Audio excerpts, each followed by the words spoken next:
En México, en este periodo, desde la última reunión que estuvimos en Salta, han sido asesinados 6 periodistas. En un par de casos hubo detenidos, pero sin que se haya hecho público los móviles de los crímenes.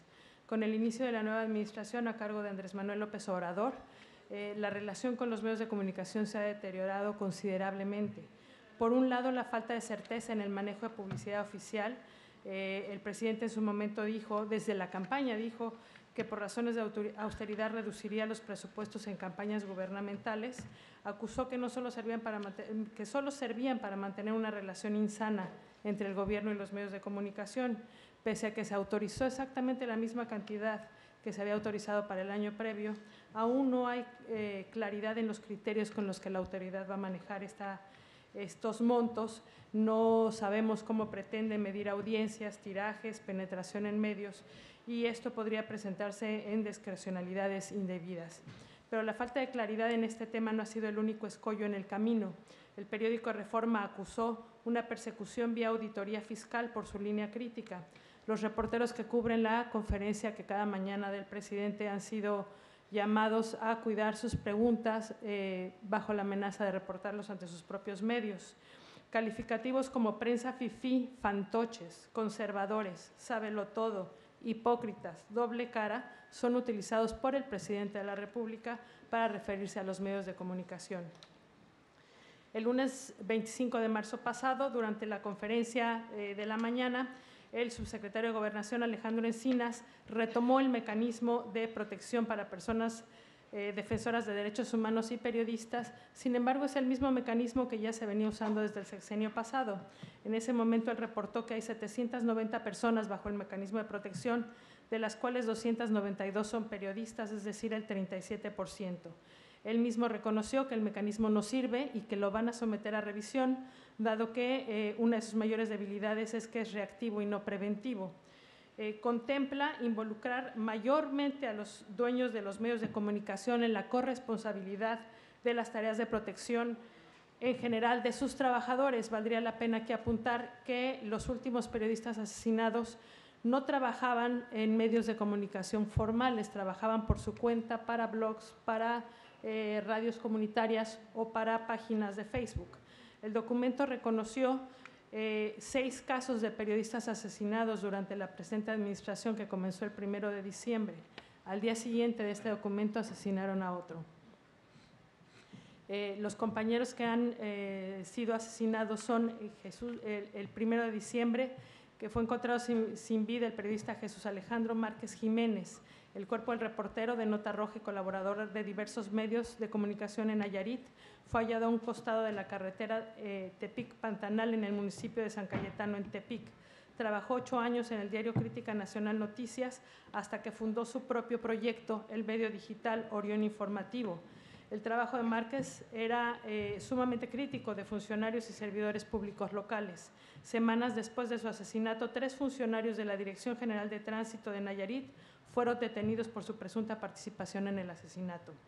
El 6 de diciembre, el periodista Diego García Corona, reportero del semanario Morelos, fue asesinado mientras circulaba a bordo de su automóvil en Ecatepec, Estado de México. García, de 35 años, fue interceptado en la colonia Jardines de Morelos por un grupo de hombres armados. Le dispararon en plena calle. Aún no hay avances del caso. El periodista Rafael Murúa Manríquez, director de una radio comunitaria en el estado de Baja California Sur, fue encontrado muerto el 21 de enero de 2019 con signos de violencia. Murúa Manríquez fue director de Radio Cachana. Había denunciado en 2018 haber recibido amenazas por su labor periodística. Una semana después del caso, la Procuraduría General de Justicia de Baja California Sur anunció la detención de Héctor N. como presunto homicida material. El gobernador, vía Twitter, aseguró que la investigación sigue su curso. El 9 de febrero, Jesús Eugenio Ramos Rodríguez, locutor de un programa de noticias en la radio del estado de Tabasco, falleció baleado en el municipio de Emiliano Zapata mientras desayunaba con el dirigente del partido Morena en la localidad. Cabe decir que el presidente pertenece al partido Morena. Al día siguiente, Chuchín hubiera cumplido 56 años. Él conducía el noticiero Nuestra Región Hoy. El 15 de marzo fue asesinado Santiago Barroso Alfaro en San Luis Río Colorado, Sonora. Conducía el programa Buenos Días San Luis en la radio Río Digital. Colaboraba con el semanario Contraseña y era catedrático de la Universidad Tecnológica de San Luis Río Colorado. Alrededor de las 9 de la noche tocaron a su puerta. Cuando abrió, fue baleado. Recibió varios disparos que le ocasionaron la muerte. Tenía 47 años. Como una semana después, la Procuraduría, no menos, como 5 días después, la Procuraduría del Estado dijo que había sido un caso pasional. Omar Camacho, un joven que cubría deportes, fue hallado en la noche del lunes 25 de marzo de este año debajo de un puente en el municipio de Salvador Alvarado, en Sinaloa. Hasta el momento las autoridades no han brindado más detalles de la situación. Él trabajaba para una estación de radio local, además de tener una página digital con contenido deportivo. Había huellas de violencia. Vale destacar 3 puntos adicionales sobre lo que ha sucedido en estos meses. Durante este periodo han sido recurrentes los recortes de personal en medios de todo el país.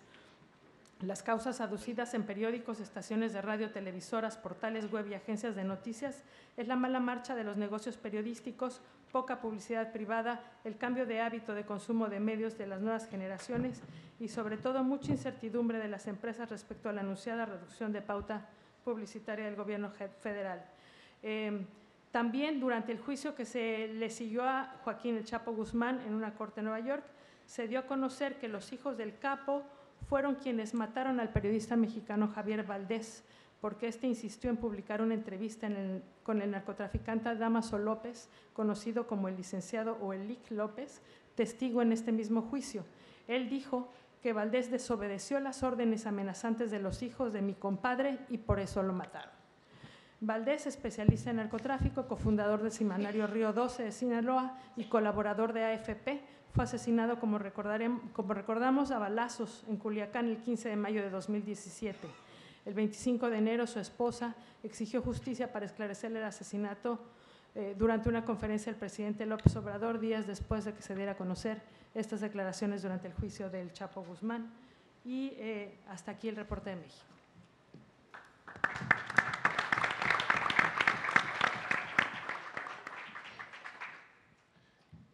Muchas gracias, Marta Ramos. Está a consideración de la Asamblea el informe de México. Aquí, por favor. Micrófono aquí, por favor. Ahí va.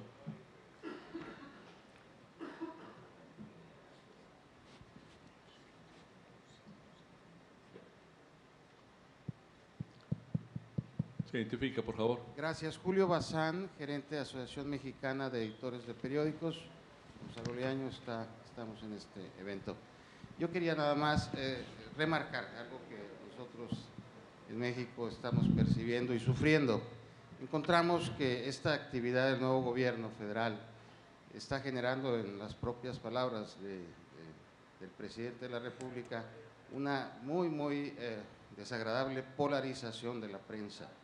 Estamos esa clasificación de prensa fifí, existe ya muchísimo malestar en todos los periodistas, la mayor parte de los periodistas, y yo quería nada más en su momento que nos recomienda la Sociedad Interamericana de Prensa, los grandes expertos en todo este proceso de libertad de expresión, para poder nosotros actuar y reclamar, porque es algo que verdaderamente creemos que se está usando los medios del gobierno para polarizar la prensa, para crear un verdadero estado crítico, y bueno, esto consideramos que va a ir creciendo y quisiéramos alguna recomendación para nosotros. No solo entre la prensa, diría yo, sino hacia la prensa también, ¿no? Los seguidores, quienes votaron por la nueva administración, sí utilizan los mismos calificativos que utiliza el presidente para atacar a los medios de comunicación. Sí, evidentemente ese tono de discurso público alienta, digamos, o estimula una atmósfera que puede derivar en agresiones de dimensiones impredecibles.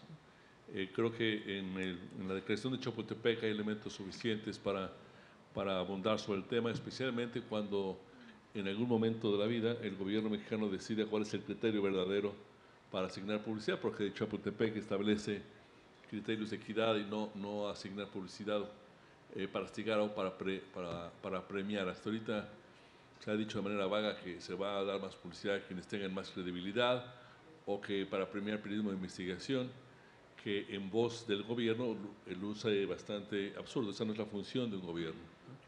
Pero bueno, estaremos muy pendientes y eventualmente trataremos de acercarnos a datos más concretos cuando esto se genere. ¿Alguien más? Yo tengo una pregunta. Adelante, por favor. Sí, Marta, frente al tema del asesinato de los periodistas, que es absolutamente dramático, no cesa el reporte de los 6 que acabas de dar, frente a eso, AMLO ha manifestado algún compromiso de protección a los periodistas y con la dificultad de que ellos no eran de un medio tradicional. Al margen de la polarización y el discurso político, ¿él ha manifestado algo al respecto, algún compromiso de protección a los periodistas? No, públicamente no. De ninguno de los casos, excepto el compañero de San Luis Río Colorado, no hubo ni siquiera una mención a los asesinatos. Sí ha habido, creo yo, en los últimos años una reacción más rápida a atender los casos de parte de los gobiernos estatales, pero no del gobierno federal. Posterior al asesinato del compañero de San Luis Río Colorado, hubo esta intervención del subsecretario durante la conferencia de Andrés Manuel López Obrador para retomar el mecanismo que ya conocemos, que sabemos que no funciona, donde él mismo reconoció que no funciona, pero hasta ahí. La conferencia del día siguiente fue esta retalía de calificativos que mencioné. Muy bien, muchas gracias, Marta. Gracias.